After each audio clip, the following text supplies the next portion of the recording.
Assalamualaikum warahmatullahi wabarakatuh. Kami dari kelompok 2 Sejarah Peminatan kelas 10 IPS 5. Perkenalkan, nama saya Dinda Triananda. Di sini saya akan menjelaskan tentang sejarah sebagai peristiwa.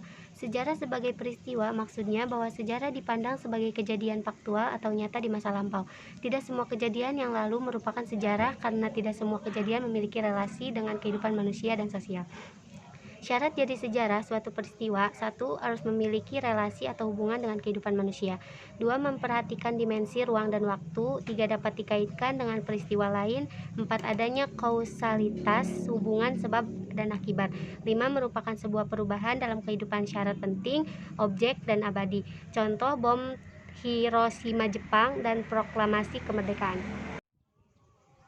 Perkenalkan, nama saya Jalfani Dakwirunisa. Saya akan menjelaskan sejarah sebagai ilmu. Sejarah menjadi sumber pengetahuan tentang apa yang terjadi di masa lampau. Peristiwa masa lampau disusun secara sistematis menggunakan metode ilmiah. Sejarah mempunyai fungsi besar dalam meneliti peristiwa. Ciri-ciri sejarah sebagai ilmu: 1. Empiris. 2. Memiliki objek. 3. Memiliki teori. 4. Mempunyai generalisasi. 5. Memiliki metode heuristik, metode verifikasi, metode interpretasi, metode historia. Perkenalkan, nama saya Siti Salsabila. Di sini saya akan menyampaikan materi tentang sejarah sebagai kisah. Sejarah sebagai kisah adalah hasil penelitian sejarawan pada tahapan verifikasi dan interpretasi. Haruslah berdasar fakta sejarah dan disusun berdasar data-data sejarah. Contohnya, interpretasi: Raja Airlangga yang dipercaya jelmaan Dewa Wisnu. Verifikasinya adalah masyarakat pada saat itu percaya konsep raja adalah jelmaan dewa. Perkenalkan, saya Naila Jalmi. Di sini saya akan menjelaskan sejarah sebagai seni. Sejarah sebagai seni pada dasarnya berkaitan dengan bagaimana sebuah peristiwa atau kisah itu ditulis.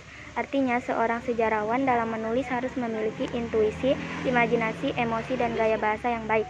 Jadi, bukan sembarang tulis tanpa ada dasar pemikiran di dalamnya.